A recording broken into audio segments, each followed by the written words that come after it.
அனுரவுக்கு எதிராக ஒன்று திரண்ட எதிர்க்கட்சிகளின் பேரணியில் நாமல் ராஜபக்சவின் அருகில் துப்பாக்கியுடன் நுழைந்த மர்ம நபர். விசாரணைகள் தீவிரம்.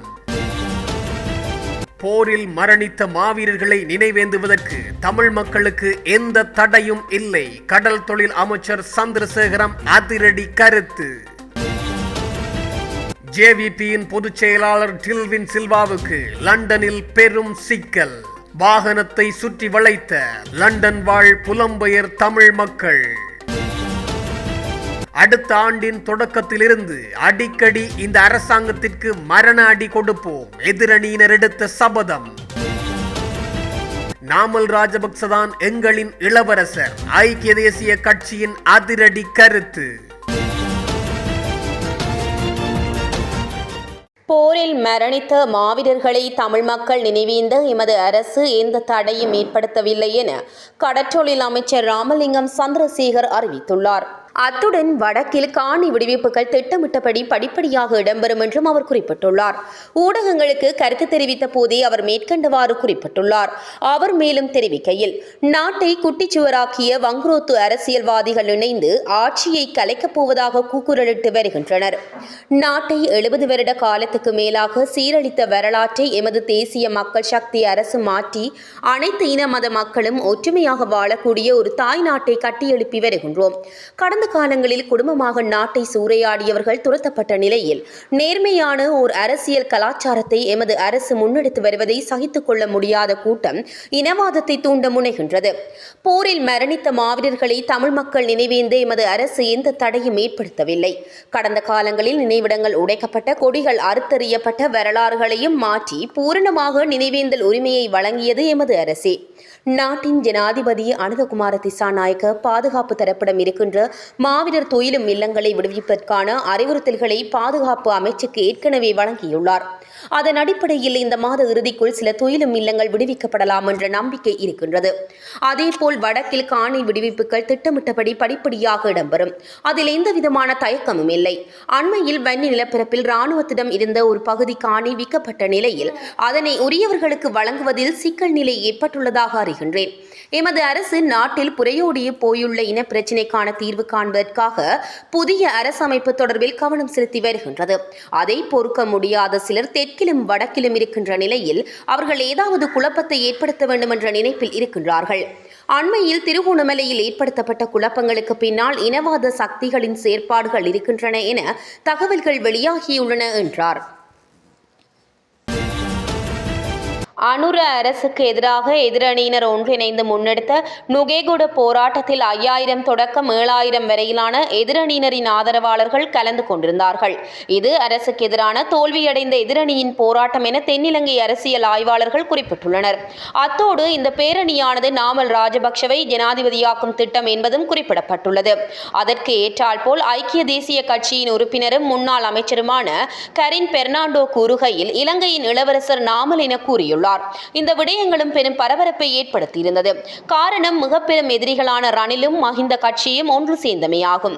அத்தோடு இந்த பேரணிக்கு பலர் மதுபோதையில் வந்திருந்ததுடன் முறுக்கு மற்றும் மதுபான போத்தல்கள் என்பனவும் நுகேகுடவுக்கு அண்மையில் மீட்கப்பட்டிருந்தது. அத்துடன் நாமல் ராஜபக்சவின் அருகில் ஒருவர் துப்பாக்கியை மறைத்து வைத்திருந்த விடயமும் பெரும் பரபரப்பாக மாறியுள்ளதுடன் இது தொடர்பாக நாமல் ராஜபக்சவிடம் விசாரணைகளை மேற்கொள்ள வேண்டும் எனவும் கருத்துக்கள் முன்வைக்கப்பட்டுள்ளது. தேசிய மக்கள் சக்தியின் பொதுச் செயலாளர் டில்வின் சில்வா லண்டனுக்கு விஜயம் ஒன்றை மேற்கொண்டுள்ளார். இதன் அடிப்படையில் அங்கு ஒரு கூட்டம் ஒழுங்கு செய்யப்பட்டிருந்தது. இருப்பினும் இதற்கு எதிராக தமிழர்கள் நூற்றுக்கணக்கில் கூடி போராட்டம் நடத்தினார்கள்.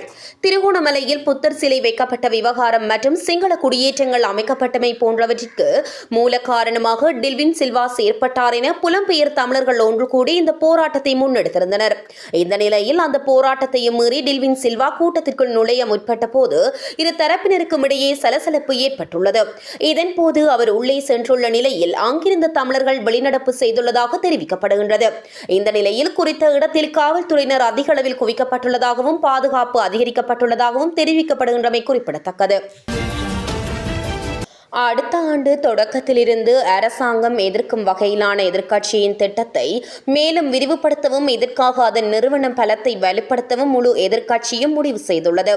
அதன்படி அரசாங்கத்தின் ஒரு வருட போக்கை மக்களுக்கு வாக்குறுதி அளிக்கப்பட்ட நிவாரணங்களை வழங்காததை விமர்சிக்கவும் பட்ஜெட்டின் தோல்வி குறித்து மக்களுக்கு சொல்லவும் முடிவு செய்யப்பட்டுள்ளது. மாகாண சபை தேர்தலும் அடுத்த ஆண்டு நடைபெற வாய்ப்புள்ளதால் அனைத்து எதிர்க்கட்சிகளும் இணைந்து இந்த பணியை செய்ய வேண்டும் என்று முன்மொழியப்பட்டுள்ளது. அந்த நேரத்தில் கடந்த வெள்ளிக்கிழமை நுகேகுடி பேரணியை ஏற்பாடு செய்த கட்சித் தலைவர்கள் இது தொடர்பாக எதிர்க்கட்சித் தலைவர் சஜித் பிரேமதாச தலைமையிலான ஐக்கிய மக்கள் சக்தியை தம்முடன் ஈடுபடுத்த முன்மொழிந்தனர். ஐக்கிய மக்கள் சக்தியும் அடுத்த ஆண்டு ஜனவரி முதல் அரசாங்கத்திற்கு எதிராக போராட்டங்கள் மற்றும் ஆர்ப்பாட்டங்களை நடத்த வீதிகளில் இறங்க முடிவு செய்துள்ளது. ஐக்கிய தேசிய கட்சியுடன் ஒத்துழைக்க ஒரு கூட்டு முடிவு எட்டப்பட்டுள்ளது. நாமல் ராஜபக்ஷவை இளவரசர் என்று நாங்கள் குறிப்பிடப் போவதில்லை. ஹெரின் பெர்னாண்டோ நாமல் ராஜபக்ஷவை விமர்சிப்பார், புகழ்வார். அது அவரது பழக்கம். ஆட்சியை கைப்பற்ற வேண்டுமாயின் எதிர்க்கட்சியினர் எம்முடன் இணைய வேண்டும், இல்லையேல் அரசாங்கமே பலமடையும் என ஐக்கிய மக்கள் சக்தியின் களுத்துறை மாவட்ட பாராளுமன்ற உறுப்பினர் ஜெகத் விதாரண தெரிவித்தார். கொழும்பில் ஞாயிற்றுக்கிழமை நடைபெற்ற நிகழ்வில் கலந்து கொண்டதன் பின்னர் ஊடகங்களுக்கு கருத்து தெரிவிக்கையில் மேற்கண்டவாறு குறிப்பிட்டார்.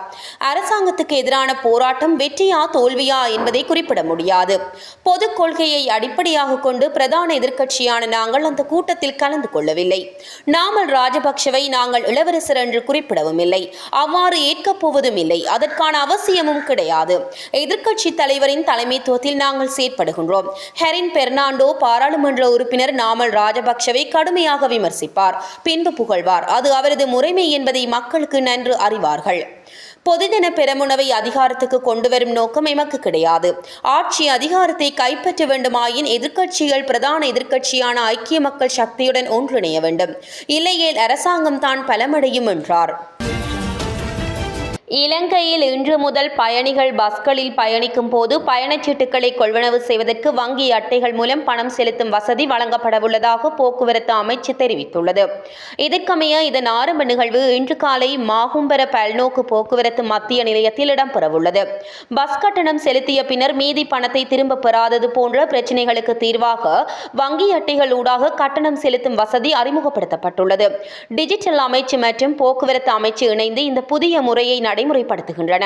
அதன் முதற்கட்டமாக சுமார் 20 வழித்தடங்களில் இத்திட்டத்தை நடைமுறைப்படுத்த திட்டமிடப்பட்டுள்ளது. ஹமாஸை முற்றிலுமாக அழிக்க இலங்கை விடுதலை புலிகளின் பயங்கரவாதத்தை அடக்கி அழிக்க பயன்படுத்தப்படும் முறைகளை பின்பற்ற வேண்டும் என்று இஸ்ரேலிய பாதுகாப்பு ஆலோசகர் மோஷே இலாட் கூறியுள்ளார். இது பற்றிய ஒரு கட்டுரை சில மாதங்களுக்கு முன்பு ஜெருசலேம் போஸ்டில் வெளியிடப்பட்டது. பயங்கரவாத குழுக்களை முற்றிலுமாக அழிக்க முடியும் என்பதை இலங்கை இராணுவம் நடைமுறையில் நிரூபித்துள்ளதாக அறிக்கை கூறுகின்றது. 2009ஆம் ஆண்டில் இலங்கை தேசிய பாதுகாப்பை முறையாக உறுதி செய்துள்ளதாக இஸ்ரேலிய பாதுகாப்பு ஆலோசகர் மோஷே இலாட் கூறியுள்ளார். நாட்டை சூழவுள்ள வளிமண்டலத்தின் கீழ் அடுக்கில் நிலவும் தளம்பல் நிலை நாளை ஒரு தாளமுக பிரதேசமாக விருத்தியடையும் சாத்தியம் உள்ளதாக வளிமண்டலவியல் திணைக்களம் எதிர்வு கூறியுள்ளது. வளிமண்டலவியல் திணைக்களம் இன்று வெளியிட்டுள்ள அறிக்கையில் இதனை தெரிவித்துள்ளது. இதன் காரணமாக நாடளாவிய ரீதியில் தற்போது நிலவும் மலிருனான வானிலை அடுத்த சில நாட்களுக்கும் தொடரும் என எதிர்பார்க்கப்படுவதாக அந்த திணைக்களம் வெளியிட்டுள்ள வானிலை முன்னறிவிப்பில் தெரிவிக்கப்பட்டுள்ளது. வடக்கு, வடமத்திய மற்றும் கிழக்கு மாகாணங்களில் அவ்வப்போது மழையோ அல்லது இடியுடன் கூடிய மழையோ பெய்யக்கூடும். நாட்டின் ஏனைய பிரதேசங்களில் பிற்பகல் 1 மணிக்கு பின்னர் மழையோ அல்லது இடியுடன் கூடிய மழையோ பெய்யக்கூடும். வடக்கு மற்றும் கிழக்கு மாகாணங்களில் சில இடங்களில் 100 மில்லிமீட்டருக்கும் அதிகமான பலத்த மழை பெய்யக்கூடும். நாட்டின் ஏனைய பிரதேசங்களில் சில இடங்களில் 75 மில்லிமீட்டருக்கும் அதிகமான ஓரளவு பலத்த மழை பெய்யக்கூடும்.